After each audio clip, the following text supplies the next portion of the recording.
Estamos aqui hoje com muito prazer com o teólogo, professor da Faculdade Koinonia de Teologia e também pastor da Igreja Getsemane, José Renato. Tudo bem, José Renato? Tudo bem, pastor Silvério. Graça de Deus estar aqui com o senhor, com o telespectador, e espero poder ajudar a todos que estão nos vendo a decifrar um pouco mais da história da igreja no Brasil. O difícil vai ser falar José Renato, né? Porque eternamente você vai ser Renatinho. Pode ficar à vontade, fala do jeito que quiser. Mas, pastor, e você como teólogo, né? Você ministrou essas aulas, foi muito interessante no nosso seminário Koinonia. As pessoas precisam saber das suas origens, né?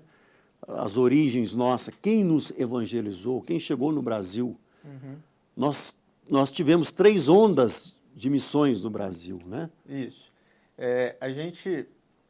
Os autores de história da igreja, eles geralmente dividem assim, que houveram 3 movimentos missionários no Brasil e que a gente está em meio a um 4º movimento. Então, essa divisão ela é comumente aceita e é legal a gente partir delas para que a gente entenda bem como se deu a história da igreja protestante no Brasil. Essa primeira onda é final do século XIX. A primeira é no começo dele, começo do século XIX. O que aconteceu? Em 1808, houve a abertura dos portos, e quando Dom João vem com a família dele, o senhor sabe, e com a abertura dos portos, muitas famílias da Europa vêm fugindo de Napoleão para o Brasil. Como eles vieram, essa primeira onda ela é conhecida como protestantismo de imigração. Por quê? Porque a intenção não era evangelizar o Brasil. A intenção é simplesmente trazer com as famílias que vieram as suas igrejas e os seus cultos religiosos. A família real que veio para o Brasil fugindo de Napoleão, com eles vieram já, nós temos notícia. Veio muita gente para o Brasil nessa época, né? Inclusive anglicanos. Especialmente ingleses. E aí com os ingleses vem os anglicanos e também muitos luteranos que estão espalhados pela Europa estão chegando ao Brasil. Então eles formam comunidades aqui para que eles continuem praticando seus cultos, praticando suas reuniões religiosas, enfim. Então não é uma igreja propriamente de missão, por isso que ele é protestantismo de imigração. É um protestantismo que simplesmente vem, mas não vem para fazer missão. Para atender eles mesmos. Isso, né? Exatamente. E com a família real, que sai de Portugal, né? A gente conhece na história, com medo da invasão de Napoleão, com a família real, com ela vieram a maioria católicos, mas tem notícia de algum grupo português já protestante ou não? Olha, assim, uma notícia para a gente falar assim, grupo determinado, não. O que a gente sabe é que o luteranismo já era bem espalhado pela Europa nessa época, porque já se iam aí mais de 200 anos de reforma. Então, se por um lado o anglicanismo é bem inglês, o luteranismo, apesar de nascer na Alemanha, ele já está bem difundido em toda a Europa. É provável, sim, que tinham portugueses luteranos apesar que os e até países, anglicanos, talvez. Os países ibéricos eram praticamente 100% católicos, né? Portugal e Espanha. O catolicismo ainda em toda a Europa era bem predominante, porque a própria Europa está em missão no sentido protestante, porque a reforma ainda era muito recente, a critério de história, enfim. E essa primeira onda no começo do século XIX, então, ela foi mais para atender a demanda das famílias que reuniam tal, né? Migrantes que vieram. Ela teve algum crescimento fora do âmbito, fora da cultura deles ali? Não.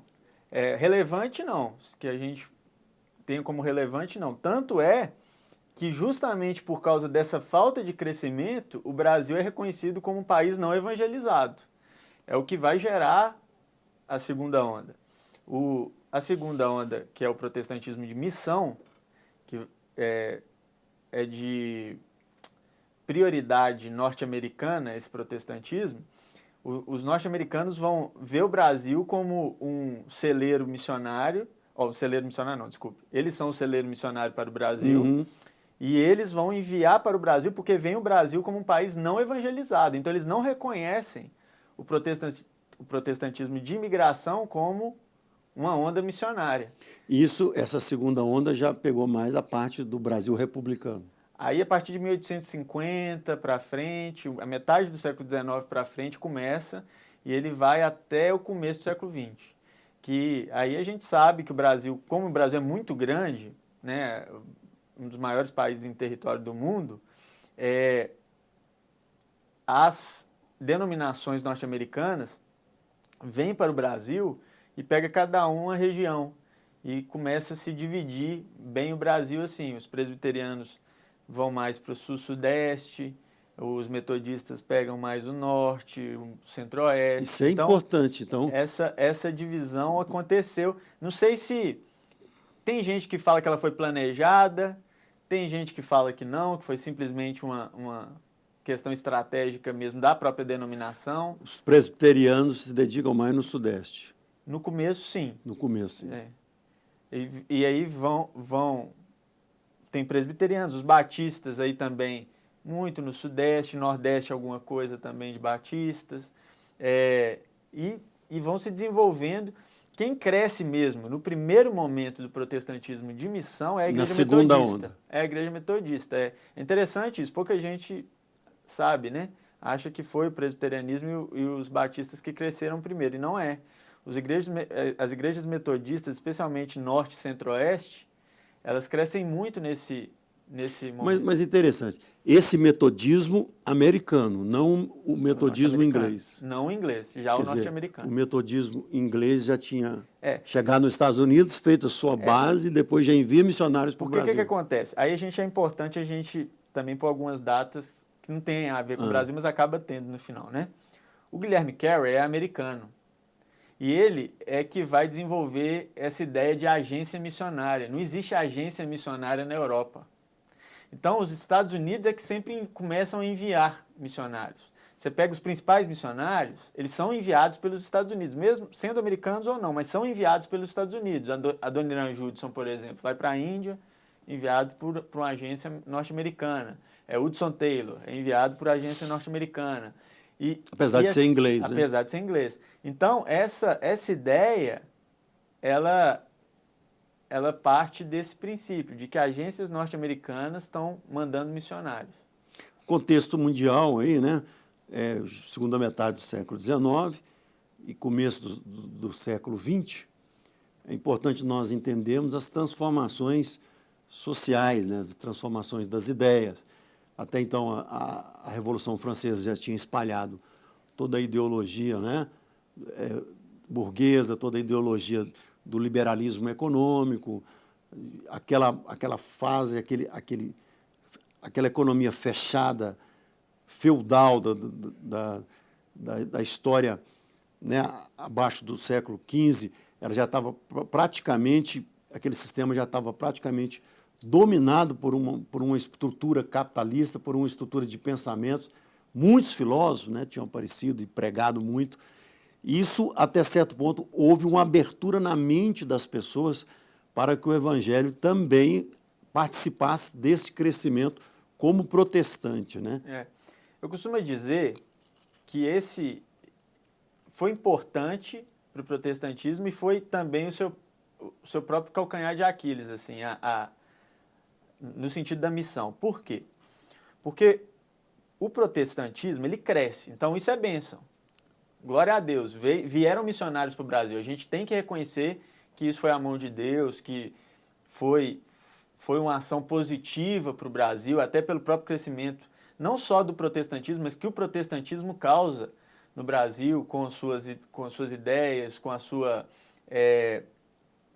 as possibilidades que ele abre, desde a área acadêmica, a tecnologia e entre outras.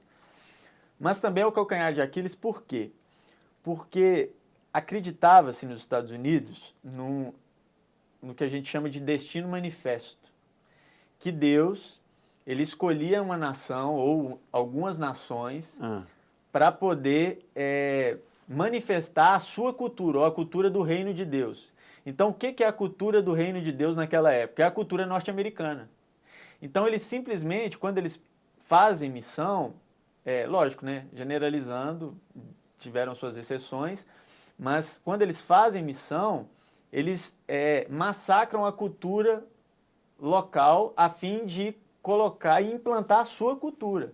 Então eles vêm para o Brasil trazendo missão, mas também vêm trazendo o American Way of Life, né? O modo de viver americano. Eles querem colocar o jeito americano de viver no Brasil e isso foi muito negativo nesse aspecto, porque a cultura brasileira acaba sendo muito prejudicada. As nossas raízes culturais saem prejudicadas disso. Em outras palavras, a gente pode até dizer que os missionários demonizavam a cultura local. E não só no Brasil, isso no mundo todo. E depois os próprios missionários brasileiros que iam trabalhar com nativos também demonizavam a cultura dos nativos. Não conseguia fazer essa separação bem do que era religião, do que era cultura, do que era... Tudo englobava esse meio. Aí você vai ver isso com muita... O senhor sabe melhor que eu disso. Na música, por exemplo, a música brasileira ela é demonizada. Então, a música norte-americana é de Deus. E a música... Essa divisão, né, música secular e gospel, ela não acontece no mundo todo, porque, não querendo defender ou não defender, só dando um dado histórico, ela só acontece no Brasil porque existe uma música de Deus, que é a música daquela cultura X, e uma música que é do diabo, que é a música da cultura Y. Então, é aí que começa essa divisão. Então, isso com tudo, né? Não só com a música, com o artesanato, com a dança, com o teatro, com tudo. Aí nós tivemos grandes antropólogos seculares, né? Grandes antropólogos que tomaram uma posição muito crítica e ferrenha da igreja, porque eles estudavam nações indígenas, né? Nações nativas na Amazônia, no norte do Mato Grosso, estudavam e tentavam manter aquela cultura. Aí chegava um missionário lá e... É difícil. Evangelizava, mas arrasava com a cultura. E o brasileiro, a gente tem que convir que o brasileiro ele é um povo muito diferente do povo norte-americano. O povo brasileiro é um povo feliz, isso de raiz, de natureza. É um povo festeiro, é um povo expressivo, é um povo extremamente artístico no sentido de produção artística. E eu, na minha opinião, como estudante dessa área, eu vejo que isso vai gerar justamente o chamado da terceira onda. Porque a terceira onda, que é o pentecostalismo... Então, primeira onda, só para eles vamos lá, terem uma de ideia. novo. Primeira onda é o protestantismo de migração. De migração, que vieram não tem com uma abertura razão missionária. Isso. Eles simplesmente vêm. Para eles, para si mesmo. Para si mesmo. Isso. Segunda onda... O protestantismo de missão. Agora sim, a fim de... Liderado pelos Estados Unidos. Principalmente pelos Estados Unidos. E a fim mesmo de evangelizar o Brasil. Só que nesse evangelizar entenda-se também uma espécie de catequização, porque eles estão pondo a sua forma cultural no Brasil também. Tem a parte que é bênção, que traz o nome de Jesus, que traz o crescimento da igreja, mas também eles querem catequizar uma cultura. E por causa disso é que eu acho que vai vir a terceira onda, porque aí... Isso, a segunda onda a gente está falando do final do século XIX. Final do século XIX até terceira começo onda, do século XX. A terceira onda vai começar em 1910, mais ou menos, então final da primeira década do século XX. Que é o pentecostalismo. Pentecostalismo. E por que eu digo que tem a ver com esse massacre cultural e a sede pela cultura nacional? A gente sabe que o pentecostalismo, ele nasce muito do berço norte-americano negro, naquela revolta ainda que está acontecendo, ou ainda num ambiente muito separatista entre negros e brancos nos Estados Unidos. O pentecostalismo, ele é do movimento negro. E o movimento negro tem muito a ver com o movimento brasileiro mesmo, porque também é de cultura negra. Também recebemos... Os africanos estão aqui presentes no Brasil, assim como estão presentes nos Estados Unidos, dando essa influência cultural. Tiveram as mesmas origens, né? As mesmas origens Os culturais. negros americanos são afrodescendentes. Isso. E os nossos negros também. Isso. E exatamente por isso, muitos brasileiros vão se identificar com essa manifestação cultural também na igreja, que o pentecostalismo traz. Então até hoje, né, você vai nos Estados Unidos, as igrejas ainda tem muita igreja de maioria negra e igreja de maioria branca. A igreja de maioria negra é aquela igreja feliz, alegre, que dança, que a música todo mundo chama atenção, todo mundo canta bem, todo mundo... Inclusive foi a raiz do rock, do blues, né? Isso. Vem desse negro espiritual, das igrejas negras, né? Muita gente, quando o pessoal falava que rock era do diabo, a gente mostrava que o rock nasce na igreja. Aliás, muitos cantores vêm de igreja, né? Inclusive, não é o nosso assunto aqui, mas muitos cantores, né? James Brown, Elvis Presley, essa muitos turma toda criados de dentro da igreja. Aí o pentecostalismo chega no Brasil, que foi um fruto também do movimento da Rua Azusa, né? Que é o pentecostalismo americano. O pentecostalismo nasce a partir muito do movimento, ou do grande avivamento da Rua Azusa, que vai dar origem a talvez a maior expressão pentecostal como igreja é a Assembleia de Deus. E a Assembleia de Deus, ela chega no Brasil em 1910 através de 2 missionários suecos, mas enviados pelos Estados Unidos, chega principalmente no norte, né? Belém, a primeira né? igreja Belém. A missão, então, da Assembleia de Deus se dá muito norte e nordeste. E no sul tem a Congregação Cristã do Brasil, que também chega nessa mesma época.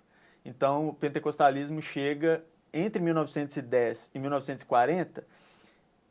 A onda pentecostalismo, a gente divide ela também. Esse primeiro momento a gente chama de pentecostalismo clássico, que é quando chega a Assembleia de Deus e a Cristã do Brasil e começam a evangelização pentecostal. A Congregação Cristã do Brasil, então, ela tem suas raízes na terceira onda. Então. Na terceira onda, no Brasil, na terceira onda. E aí ela começa a se difundir aqui, e é legal porque o brasileiro ele se identifica com esse pentecostalismo e ele mesmo vira um missionário desse pentecostalismo. Então começa-se a pregação interna, o Brasil começa a pregar para si mesmo nessa época. Então é a primeira vez que vai se ouvir que a Assembleia de Deus abre uma missão da própria Assembleia de Deus mais para o sul, e aí são brasileiros que vão assumir. E assim vai acontecendo. E essa terceira onda de formar o próprio missionário nacional, alcança também aquelas denominações da segunda onda que também passam a fazer seus missionários locais, Ainda né? não. Ainda não. No primeiro momento, não. O que vai acontecer? Como eu disse, o pentecostalismo ele tem suas divisões também de momentos. Esse primeiro momento, o clássico, ele é muito em si mesmado ainda. O pentecostalismo para si mesmo. A Assembleia de Deus ela está voltada bem para dentro, e a Cristã do Brasil também.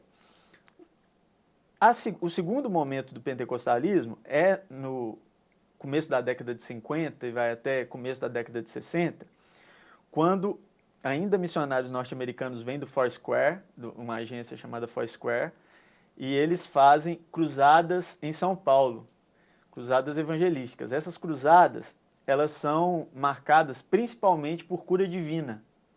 Elas são identificadas como cruzadas de cura divina. Nunca tinha tido isso no Brasil e começa a ter. Foi onde nasce a quadrangular, né? Por isso o nome cruzada. E por causa do Foursquare também, os Foursquare. 4 pontos. Quatro aí pontos. A igreja quadrangular vai nascer a partir daí, não só a igreja do Evangelho quadrangular, mas também igrejas como Deus é Amor, a Nova Vida. Essas igrejas, elas nascem desse segundo momento do pentecostalismo.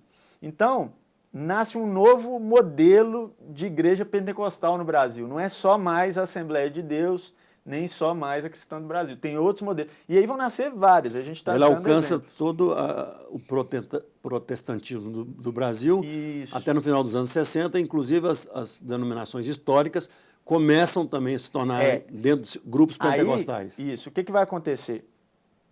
A igreja do Evangelho Quadrangular, Deus é Amor, começam a crescer. E aí o fato talvez mais interessante disso é por que elas crescem tanto, principalmente a Deus é Amor. O Davi Miranda vai para o rádio. O rádio tem uma influência muito grande no crescimento da igreja pentecostal. E ele não está no rádio só no Brasil, né? Ele está no rádio em tudo. Dizem que em tudo que era lugar do mundo você ouviu o Davi Miranda falando. Até hoje, né? O Davi é castelhano, assim. E o Davi Miranda introduz a mídia como forma de evangelização, o que vai gerar um espalhamento ou uma maior difusão das ideias do pentecostalismo. Isso é fato. As igrejas históricas estão vendo o crescimento do pentecostalismo, ainda nesse primeiro momento. Elas estão meio que assistindo, mas ainda nos debates que já tinham nessa época sobre quais eram os problemas do pentecostalismo. O debate vem desde os Estados Unidos. Quais eram os problemas do pentecostalismo que os históricos não aceitavam e vice-versa. O que vai acontecer de fato é que o terceiro momento do pentecostalismo, que a gente chama de neopentecostalismo, acontece no começo da década de 70. E no começo da década de 70 surgem os principais expoentes, são a Igreja Universal do Reino de Deus, com o Bispo Edir Macedo, a comunidade comunidade Sara Nossa Terra, né, com Robson Rodovalho, Renascer em Cristo, com o Esteva, e Igreja Internacional da Graça, com R.R. Soares. São os principais expoentes, não são os únicos, mas são os principais expoentes desse movimento denominado neopentecostal. Ele é marcado por quê? Ele percebe a mídia, primeiramente, o poder de evangelização que a mídia tem. E ele vai para além do rádio, ele já está pensando em como utilizar a mídia na TV. Em favor do evangelho. E aí isso vai gerar na TV, vai gerar futuramente computador, vai gerar N mídias, eles vão usar em favor da evangelização de suas denominações. O movimento neopentecostal é muito marcado também pelo poder de Deus no sentido sobrenatural, porque ele viu que as cruzadas evangelísticas deram certo no sentido a cura divina, esse tipo de coisa. E não sei se também aí existe gente que fala que foi estrategizado ou outros falam que foi só uma coincidência, mas cada um pega um viés, né? A Igreja Universal, ela vai para o lado da prosperidade financeira, no sobrenatural na vida financeira. A Igreja Sara Nossa Terra, ela vai muito para o lado do louvor e do exorcismo, que pouca gente sabe, não existia culto de libertação, né? No Brasil, a comunidade Sara Nossa Terra é a primeira que vai fazer o culto de libertação no Brasil. Então, o exorcismo na igreja protestante é algo muito novo, ainda na década de 70. E a Igreja Internacional da Graça, com a cura divina, elas seguem essas linhas e vão crescendo e se espalhando pelo Brasil inteiro. inteiro. Isso na mídia, né? Porque já os pentecostais já tradicionais já tinham todo esse esquema de... Eu lembro que eu fiz parte da fundação da Sara Nossa Terra. Sim, né? sim. Sou antigo pra caramba.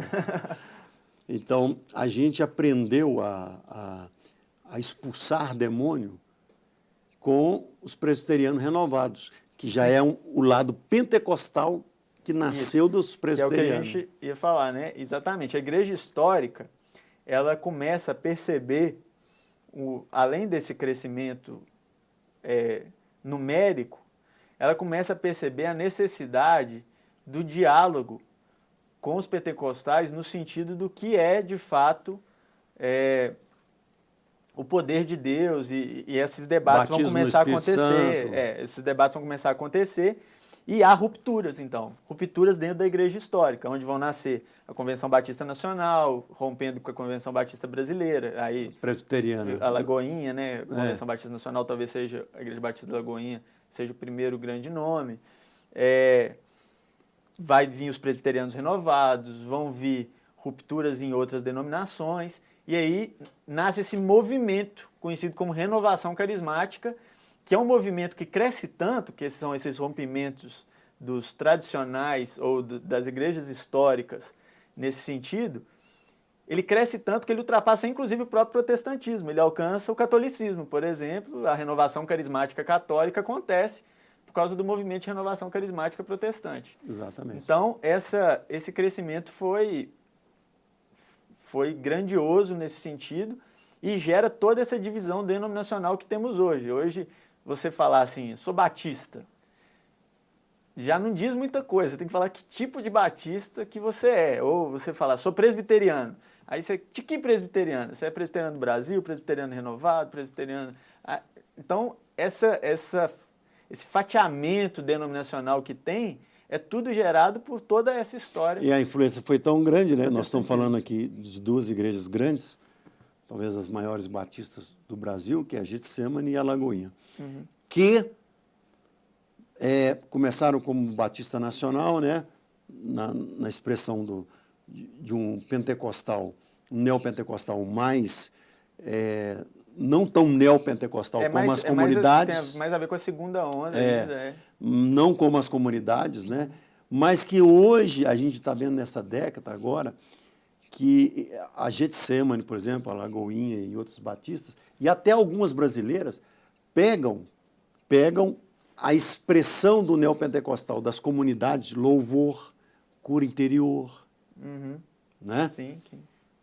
Pregação da palavra forte, acampamentos e tal. Ele pega todo esse esquema e hoje essas batistas, algumas estão mais comunidades do que as próprias comunidades que entraram nesse viés neopentecostal da prosperidade.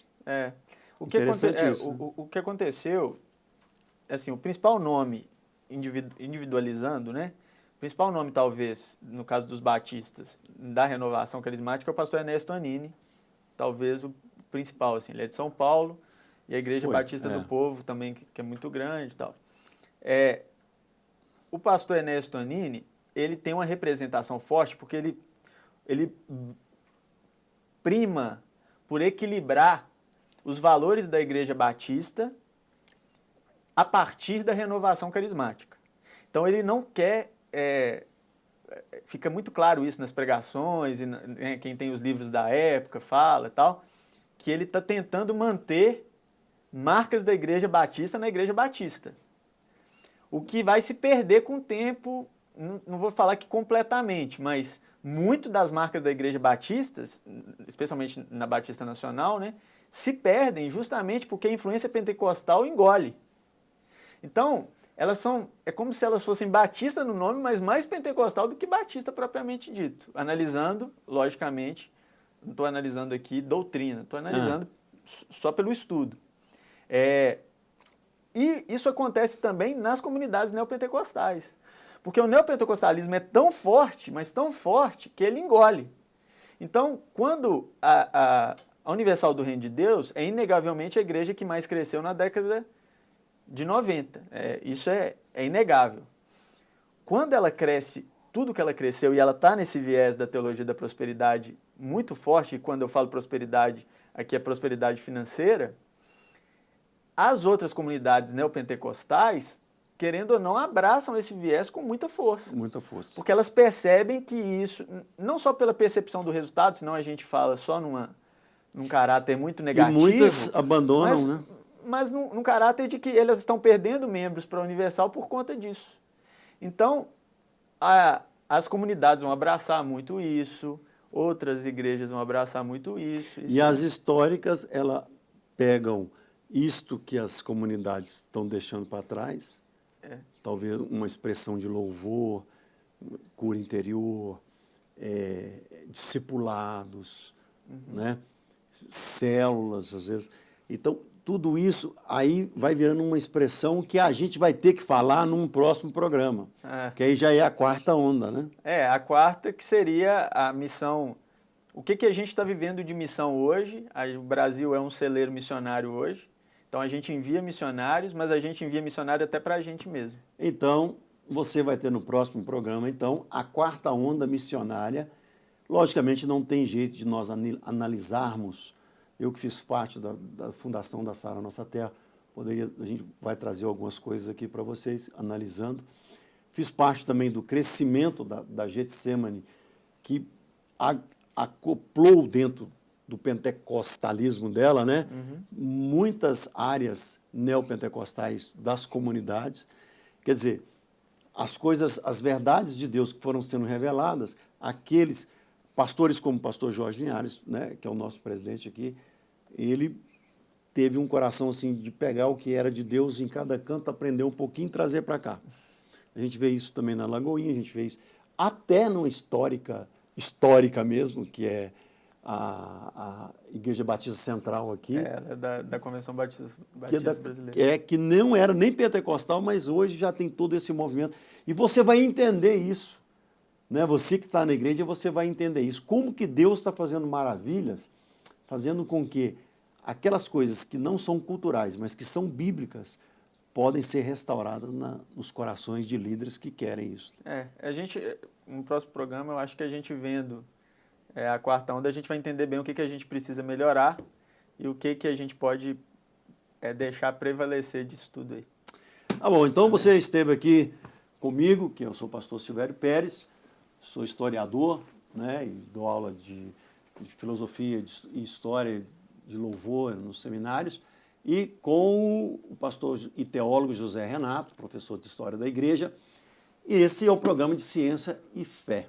Também traremos aqui muito mais para você, traremos médicos, vamos tentar trazer físicos para falarmos de astronomia. Esse é um programa para te esclarecer.